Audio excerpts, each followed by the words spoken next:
What is the data warehouse? Okay. All right. See, what happens is in a company, you use systems, right? Right? Reports, right?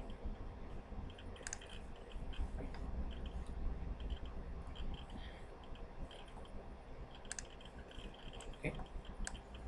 This is a transaction system. This is a master system. This is another system lying somewhere here. What happens is there are not only one master, there are not only one this thing. There are multiple entities. For everyone, there is a transactional system, right? This could be another system.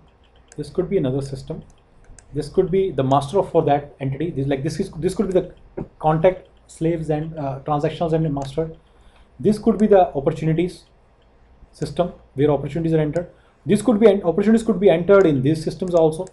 The account slave system, account transactional systems. Okay. In all this, there could be multiple divisions. There is this product. There is this product. What happens is we want a user might be a VP or CEO might be interested in knowing how much total sales we did today. Obviously, we need to have a place where all these guys send the data, right? Okay, this report, I think we can get it from here also, from the opportunity management system or the opportunity master. I agree. But what happens is, let's say he says, how much sales we did in the last 50 years? Can you give me the breakdown year wise? Can you give me the breakdown year wise and account wise? How much sale we did in 1999 to IBM, 2000 to IBM, 3000 to IBM, and in 1999 to 3Com, so on and so forth, or to all my premium accounts? It will be a big report. CEO needs it for something. I don't know for what, but I think it makes sense. How will he read it? I don't know, but it's a big report, but he wants it. It requires three things. It requires first of all a lot of data from various systems, that types of systems that we have identified. It needs all the data from transactional systems or the master systems, all the master systems. But not only that, it needs history also. For example, opportunity. Okay, agreed. Opportunity master sounds like a very good thing. But do you think they should keep 10-year-old data, 100-year-old data, 3000-year-old data? I don't think so. There is a concept in all our systems, which is regardless of master or transaction system. That concept is called as archive. At some point, we make the account archive. For example, gas utility bill company. Their customers, they buy gas utility, but then they go away or they die. Do you think they should maintain their data? Yes, they must. This is America. There are so many legal rules around it. FBI can come to you and ask you what happened in 1958 in John Norbitt's house. You should be able to tell him he came and he disconnected the service on this is date. That's fine. But do you think FBI will come every day to you and ask for in 1958 what happened? Anyway, I'm reaching a very important conclusion. There is some data which you will not be conducting transactions on it for a long time. But then there is some recent data on which you'll be conducting transactions on an everyday basis. Dead people. I don't need to maintain how much gas they bought, how much was their monthly bill, but then this is an important data. Do you think we should simply leave that this guy was having a connection and this guy is not having a connection? No, we should maintain the data. What was his bill in January 1960? February 1960. But do you think he'll be calling and saying my service has gone wrong? Do you think he might say my bills, I want my bills? No. There are some very, very exotic process, that's something I cannot even think of, which would need the transactions related to this old data. So any smart guy, any smart IT infrastructure guy will break the system into two pieces, right? Recent and archives. He will keep all the archives in one place, right? That's how you do, right? Your mails are in an archive. All my hotmails are only just 2 years in the hotmail. The rest are all in a folder.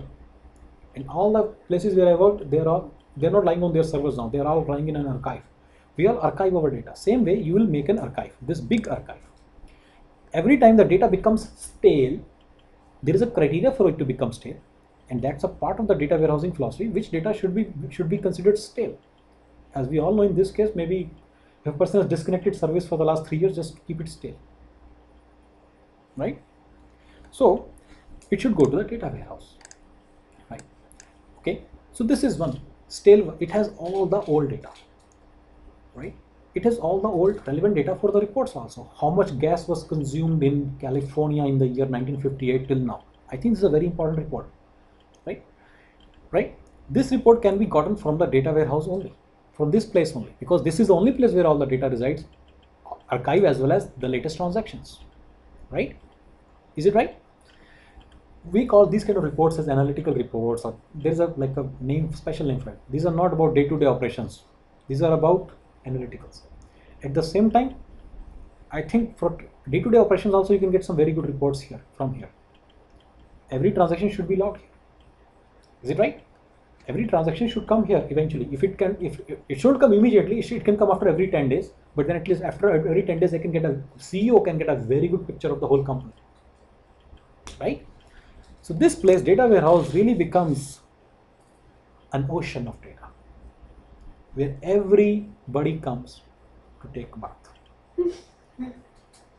Anybody who needs a report, all VPs would want somehow, because look, data gets married here also. For example, opportunities, accounts, contacts, prospects, promotions. How many clothes were sold to various prospects since 1958, and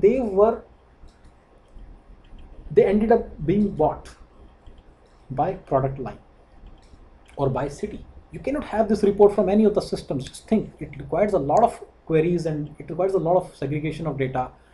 Different entities should be involved. Prospect, which is from marketing; clothes, which is from your product; sales, which is from your sales system; opportunity, revenue; order, which is from your order management system, and so on and so forth. And by the way, luckily in Siebel, we have all these three interconnected in usually in one system. Let's say that's our goal, but usually it doesn't happen. But historically, they were all in different systems, right? There was not only one sales system, multiple sales system, as we all talk. To get one unified report like this, as I said, is impossible. Pretty much impossible. You need to get the data out first in some central place, right? Then you are making. So this is one salient feature that we learned. First salient feature was what? Thing should go there. It's not Perfect. like that. Perfect. That's a good thing. See, it's a part of the whole data warehouse philosophy. One of the important things while creating a data warehouse, I'll analyze what all reports do they want.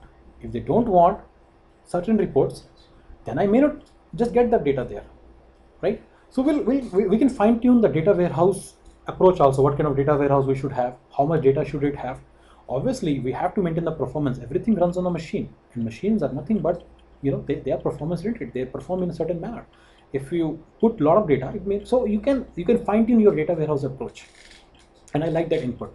That means she's thinking, and that's what I need. One other thing that is coming to my mind is very important thing is, okay, so it is like a very big database, right? But look, very interesting point is Oracle doesn't make this. Interesting part of this whole thing is a very interesting approach also has to be taken in order to create a data warehouse. This is a very important idea. You need to make sure report can be generated. Whether it is stored effectively or in redundant fashion is not important. You need to be able to, let's say I want to get a report.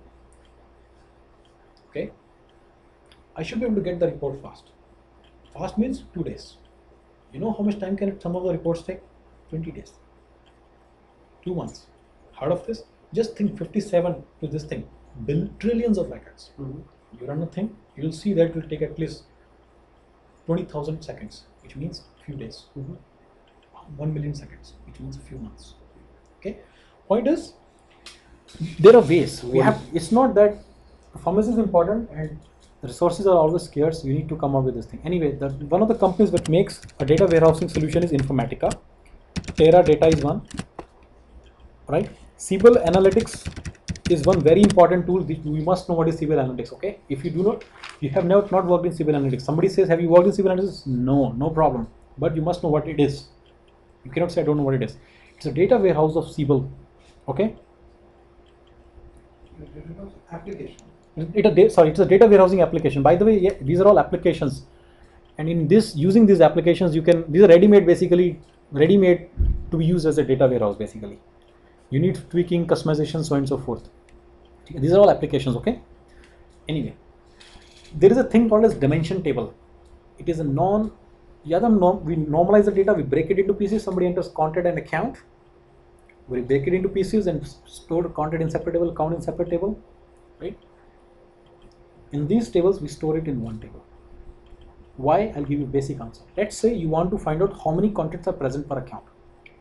In Siebel, it will go to two tables and find out the data. If you keep it connected, content and account, store it like content account, you just have to go to one table. So your query will be fast. This is all about getting data, reports. So that's why we keep it denormalized. But then one must make a comparison then why Siebel doesn't do it for its normal database. Because it's difficult to eliminate redundancy in case. I'll tell you how that. I don't want to get into dimensional table and all this, why dimensional tables are used and all that stuff. Forget all that. Important thing is, it has huge amounts of data. Everybody sends the data here. It is used for analytical reports, and it has archive or stale data. All the data is there. If you want to get any company level, high level performance over years report, you cannot go anywhere but data warehouse. In fact, if you want to get a month by month report from various systems which encompasses different data, you have to go to data warehouse. Making sense? These are the different companies which have. Siebel Analytics, by the way, is different from Siebel business applications. Okay. All right. We did a lot about data warehouse. There's a lot more to learn, like dimension table concepts and so on and so forth. We'll leave it here as you have tried to. But this brings you to a point that you're familiar with data warehouse. You will not say, oh, what it is. Okay.